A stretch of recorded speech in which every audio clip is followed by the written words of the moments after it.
So what is going on, guys? Nando Prince 93 here with another video.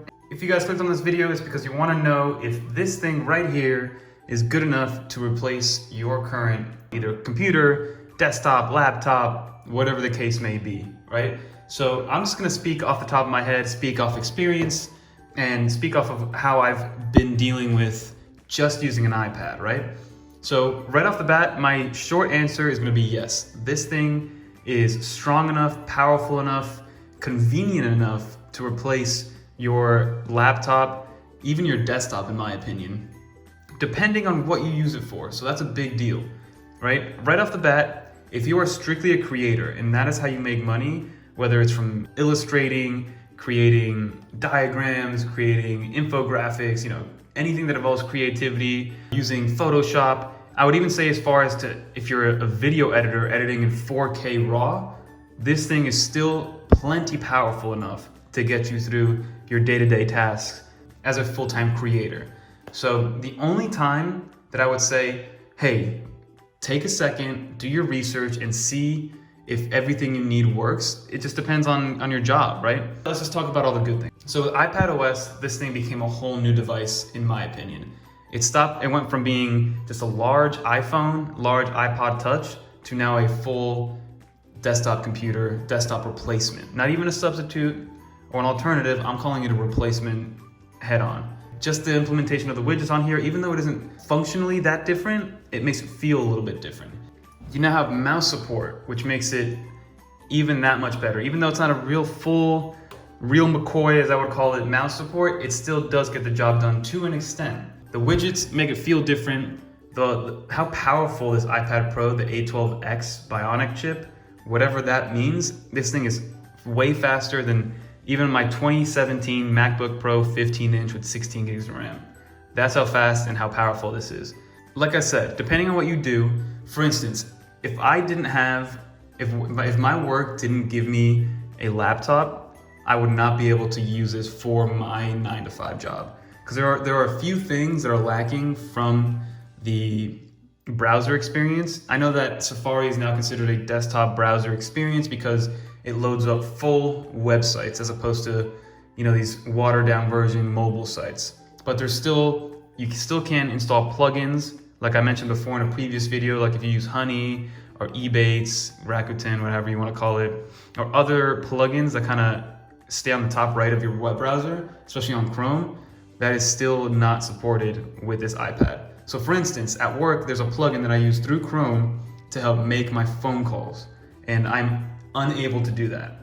If my job didn't have that and use a different form, for instance, Microsoft Teams as the only way to make phone calls, then I would be totally fine because the whole Microsoft suite works perfectly on this iPad, and I would say it works even better, especially the email app. It loads up so much faster, and I get my emails faster on this thing than when I do on Quick Little Pan on my Dell computer. So from that standpoint, those are the things that you kind of have to think about. If you have specific needs, you need to make sure that it works with the iPad before you really just dive right in. Like I said, if you're a creator, you're drawing, you're illustrating, you're using Photoshop, you're using Lightroom, you're using creative tools, you're editing video, editing photo, this thing is gonna be plenty, and it's gonna be more fun, in my opinion, to use than a MacBook or another laptop in that case.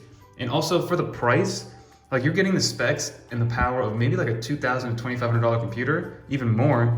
It's something that's less than $1,000. Sure, you gotta get the pencil and you gotta get the keyboard, but all in all, in the whole, especially at this point before the new iPad comes out, which I think should come out at the end of October, these things are pretty cheap. And once those October ones hit, this will get even cheaper. And I don't think there's a reason to upgrade if you already have this, or even if you come from an older device, you can just upgrade to this, save your money, because I don't think Apple's gonna do anything crazy from a performance standpoint. Sure, the performance will pick up a little bit, but I think most of the technology is gonna change on the screen. Maybe they'll go to OLED as opposed to the LCD screen that they have here, but even this, it's a liquid retina display. So again, that's just my overall thoughts. I've been using this thing as my main computing device for 3 months, and I do everything that involves YouTube, social media, I do on this. Editing my thumbnails, editing my videos, which I'll show you. It renders everything so fast and so easily, and it's a live render, just like Final Cut Pro. And you guys can see that it does render as you're sliding through it.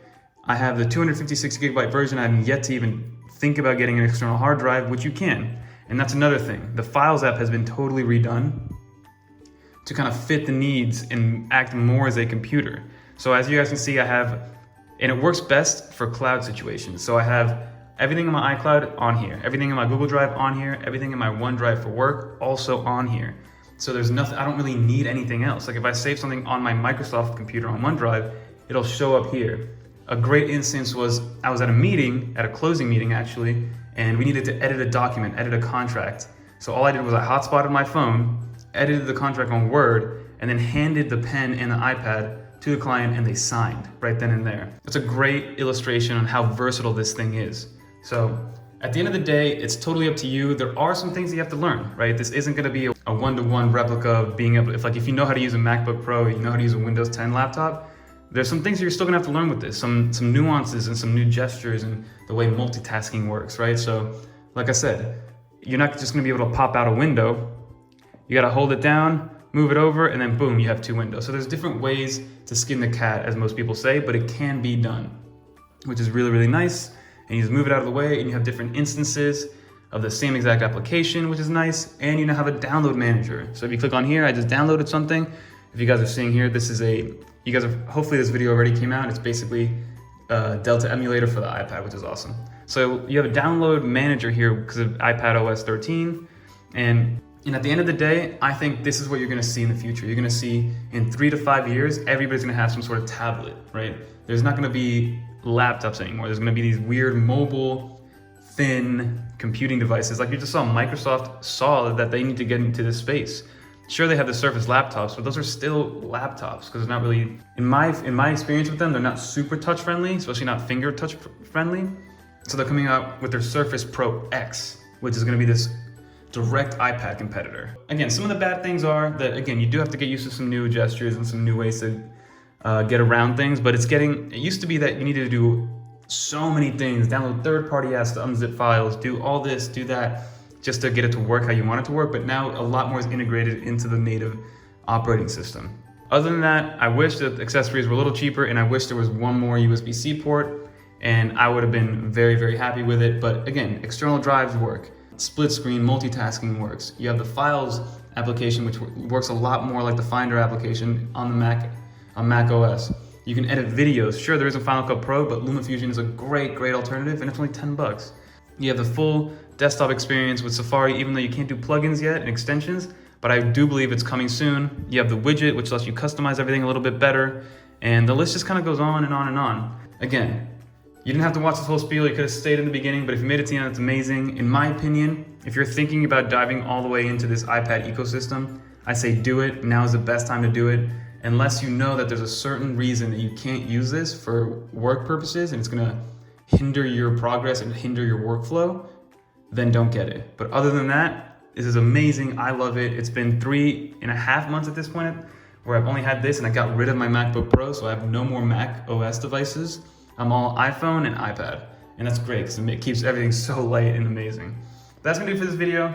I know I kind of just rambled, but I just wanted to give my opinion, my thoughts on iPad OS and the new iPad, and if you can really replace your laptop with this thing. But again, that's gonna do it for this video. Thank you so much for watching. Don't forget to like, comment, subscribe. It really helps grow the channel, and if you made it to the end, leave a comment below. I super appreciate you. And here's a $5 Amazon gift card on the screen. Just type this code in right now, and you get $5. First person to use it gets it. So until next time, peace.